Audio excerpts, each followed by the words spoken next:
There are lots of ideas that social workers can draw out of social pedagogy. I think particularly in terms of relationship-based practice. One of the concepts that I find really helpful is to consider the 3 Ps drawn out of social pedagogy. And so in this film, I'm going to explain how I've adapted and how I use the 3 Ps in my own practice. I think it's a framework that all social work students and indeed social work practitioners can use to consider their practice. These are the original 3 Ps from social pedagogy: the private pedagogue, the personal pedagogue and the professional pedagogue. I've changed the framework slightly based on my own experience and things that social workers have shared with me. So as social workers, I think that we all have a private self. That's the self that we share only with our most intimate private partners in life. It's us behind closed doors, I suppose. Then we've also all got a personal self. That's the self that we share with our friends, with our family. Our colleagues know aspects of our personal self. What did we get up to at the weekend? What kind of hobbies we have and so on. And we all have a professional self. That's us at work. That's the social worker. That's how we appear in our professional life. But I've also added a 4th P. I think increasingly now, most of us have some kind of public self. The public self relates to our use of social media platforms. It's what everybody sees of us. There are many ways in social work that we can use the 3 or even the 4 Ps to help us to reflect on our work and improve our practice. Think about things like our work-life balance, for example. We all know you can have an incredibly busy professional P, but we can manage that really well if everything in the other Ps is going okay. But as soon as you've got a problem in your personal P or your private P, it throws your ability to manage your professional P. So there are many ways in which we can think about the Ps. But there are 3 main ways that I think about the original 3 Ps, and they are how we work with boundaries in social work, how we think about our own identity and sense of self, and how we create relationships. And of course, those 3 things are connected in themselves. To start off by thinking about boundaries, I'm going to share with you, with consent, a story from a person who has experience of receiving social work services. So this is her story. She said, I was invited to a parenting programme. Well, I say I was invited, but it's not really an invitation, is it? Because if I'd have said no, then it would have gone straight to child protection procedures. So let's call it what it is. It's not really an invitation, is it? And straight away there, we throw in another P, perhaps the most important P of social work: power. So she said, don't get me wrong, I wanted to go and it was really good. It was 2 hours a week on a Wednesday night at the local community fire station. She said there were 3 members of staff and you got to know all 3 of them because you would go the first hour, the teenagers went into one room and the parents went into another room, and then the second hour we all came together. So you got to know all 3 members of staff. I'll tell you about them. She said the first one, I'll call her the cold fish. She was a right cold fish, that woman. I asked her, have you got children? And she said to me, this isn't about me, it's about you. That's all I could get out of her. She was a right cold fish. The next one was a man, and she said to him, have you got children? And he said, yeah, I've got children. They're grown up now. I do remember the teenage years as being quite a difficult, stressful time for our family, but we got through it. And she said, do you know what? I thought, he's a good bloke, he is. I'm going to get on with him. He's not going to judge me. And then the third member of staff, she said, I said to her, have you got children? And she told me all about her children, their names, their ages, the fact she was divorced from their father. They were taking them on holiday the following week. And I found myself turning into the cold fish because I thought, hang on a minute, it's supposed to be about me. It's not all about you. Now, it's a funny little story, but a completely true story. What that does, though, is it clearly illustrates the use of the 3 Ps in practice.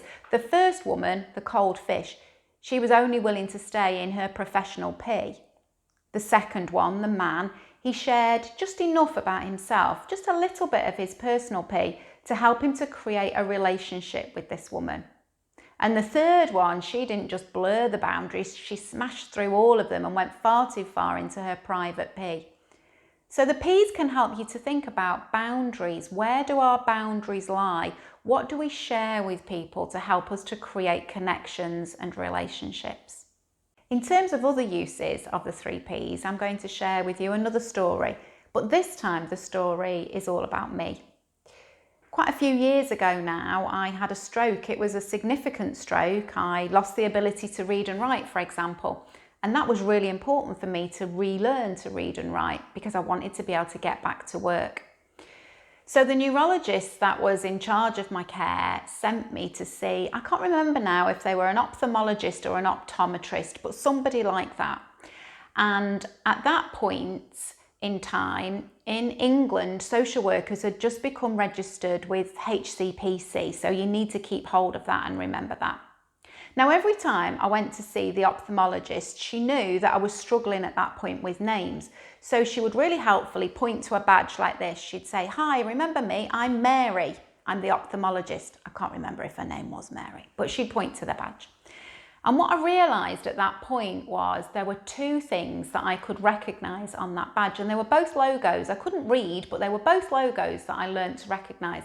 One was NHS. Everybody recognises that. The lettering is big fat shapes and it's dark blue.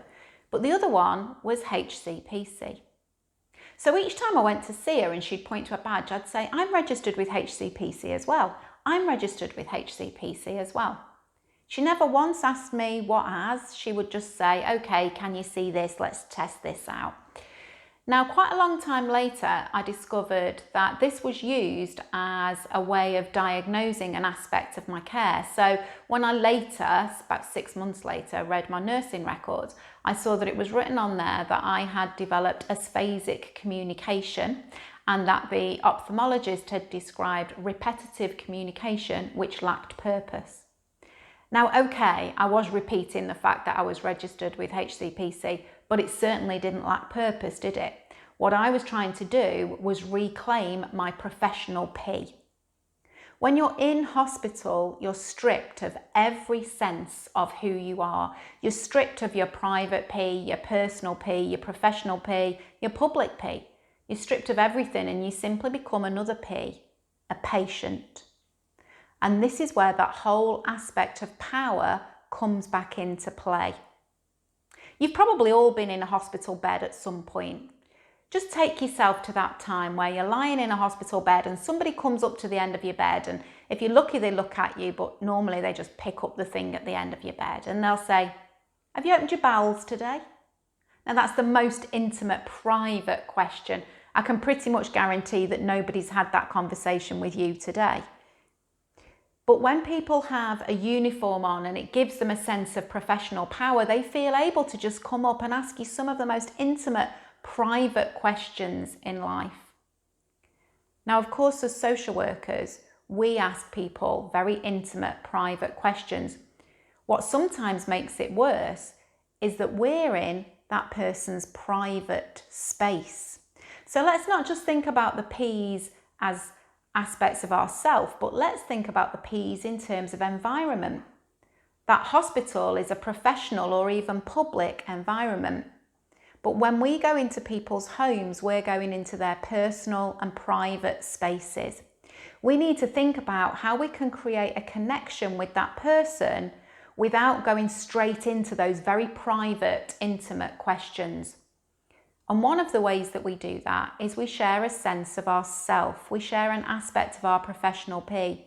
So we might just say to somebody, "I see it's sun shining today. That's lovely, isn't it?" Or if they've got a dog, we might say to them, "Oh, I'm more of a cat person myself." What we're trying to do there is create a connection through the personal P. I'm not suggesting that the nurse should come to the end of the bed and say, "Good morning, I've opened my bowels today. Have you done yours?" It's not a sense of sharing our private self that we need to do, but something about how we share aspects of our personal self to create relationships with people. And really rather helpfully in terms of theory, one of the methods that we use for that also begins with a P. Think about phatic communication. Phatic communication is that communication which helps us to make that expression of a kind of social connection with somebody. It's that small talk, that bit of nicety that helps us to create a connection with someone.